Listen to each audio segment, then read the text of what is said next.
اسی وجہ سے امام مالک رحمۃ اللہ علیہ کا یہ مذہب تھا کہ دنیا کے تمام شہروں میں سب سے افضل شہر مدینہ منورہ۔ علماء لکھتے ہیں کہ یہی وجہ ہے کہ امام مالک پوری زندگی مدینے میں رہے، صرف فرض حج ادا کرنے کے لیے وہ مدینے سے نکلے تھے۔ ان کی آخری خواہش تھی مدینے میں ان کی پوری زندگی گزرے اور یہاں کی موت انہیں نصیب ہو، اس لیے وہ مدینے سے باہر نہیں گئے۔ ان کے نزدیک مدینہ تمام شہروں سے افضل، حتیٰ کہ مکہ المکرمہ سے بھی افضل۔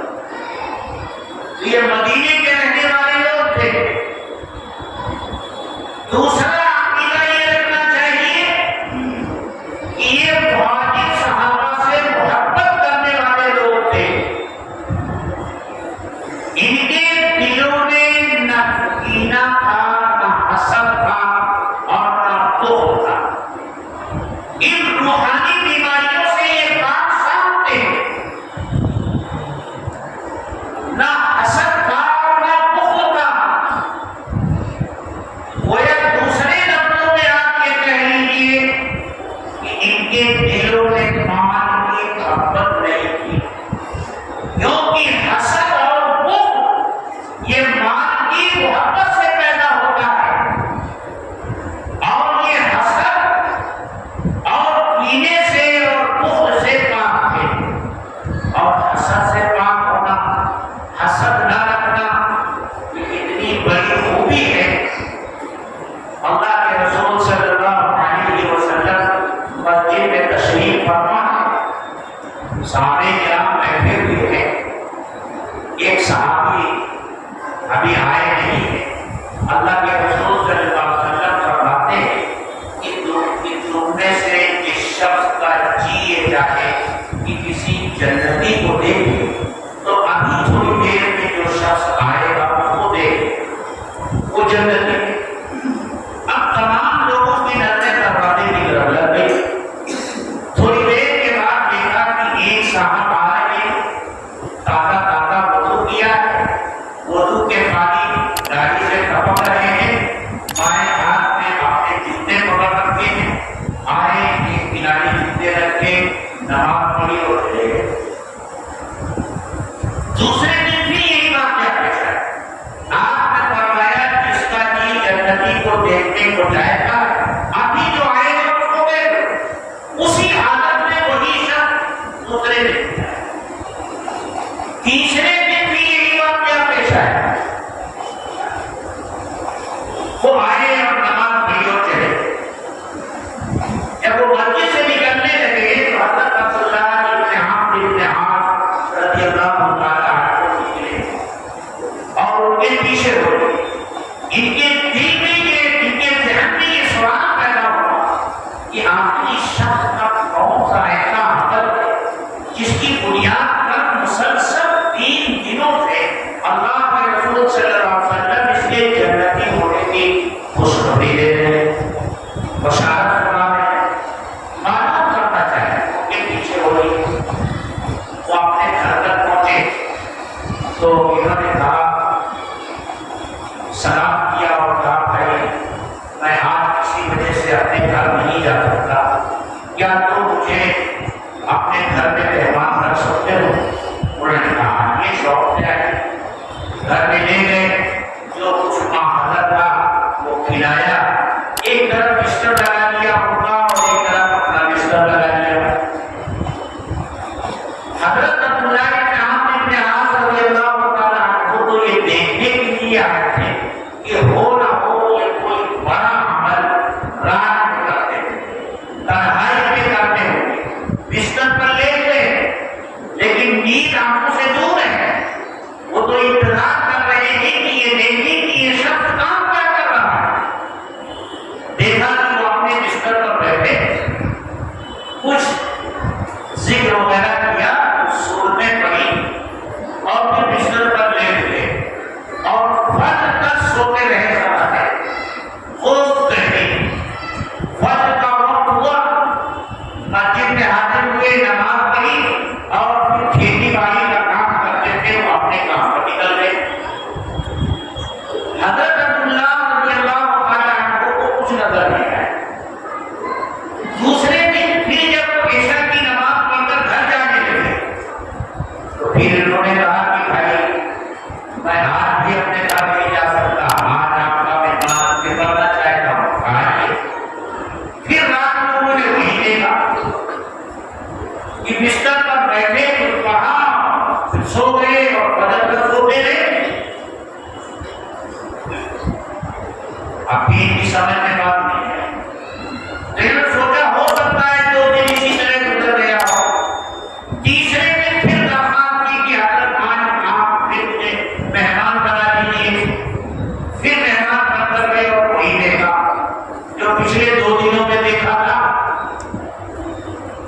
لے کر واپس بلایا اور کہا ایک بات رہ گئی جو میں آپ کو بتانا چاہتا ہوں، اور وہ یہ ہے کہ میں اپنے دل میں کسی ایمان والے کی طرف سے کینہ نہیں تھا، یعنی میرا دل حسد اور کینے سے پاک صاف ہے۔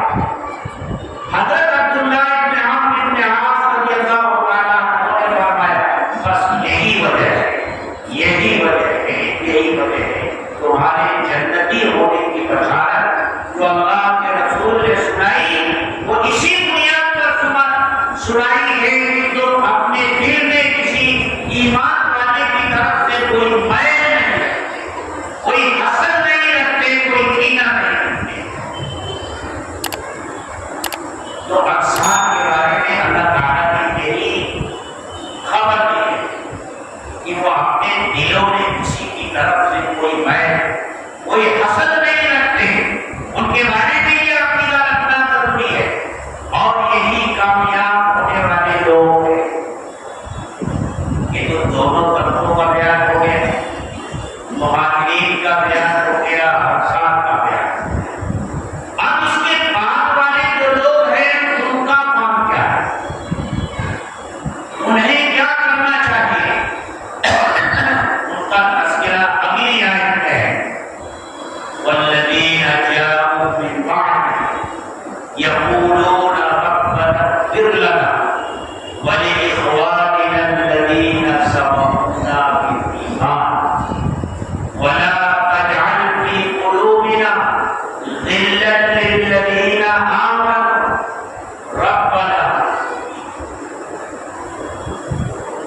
ان کا کام یہ ہے، اور وہ لوگ جو ان کے بعد آئے، یعنی مہاجرین اور انصار کے بعد آئے، یقولون ربنا اغفر لنا، وہ یہ کہتے ہیں کہ اے ہمارے پروردگار ہماری مغفرت فرما، وَلِإِخْوَانِنَا الَّذِينَ سَبَقُونَا بِالْإِيمَانِ، اور ہمارے ان بھائیوں کی بھی مغفرت فرما جو ہم سے پہلے گزر چکے ہیں۔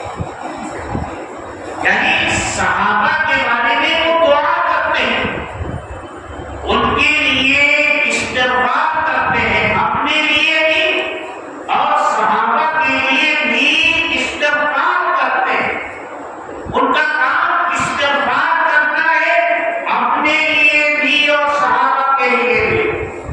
انہیں ہرگز اس کی اجازت نہیں ہے کہ وہ صحابہ پر تنقید کریں، اور تنقید کے نام پر صحابہ کی تنقید کریں، ان کے مقام اور مرتبے کو گھٹائیں، بلکہ صحابہ سے اگر کچھ بھول چوک ہوئی ہے، وہ معصوم تو نہیں تھے لیکن وہ محفوظ تھے۔ کس چیز سے محفوظ تھے کہ اگر ان سے کوئی گناہ ہوا تو اس گناہ سے توبہ کیے بغیر مرنے سے محفوظ تھے۔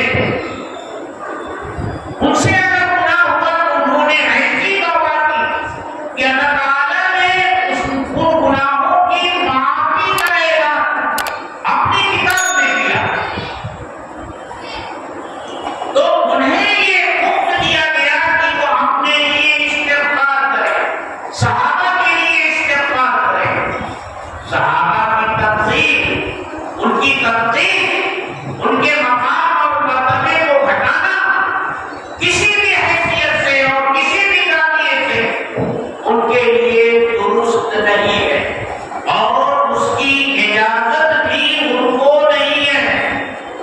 میرے دوستو، صحابہ کا مقام اور مرتبہ کتنا بلند ہے۔ ایک بات میں نے عرض کی کہ صحابہ معصوم تو نہیں ہوتے، معصوم تو صرف ہم، صحابہ سے غلطیاں بھی، لیکن ایسی غلطی کہ اس غلطی پر بھی صحابہ کو غلط کہنے کی کوئی گنجائش اللہ نے نہیں چھوڑی۔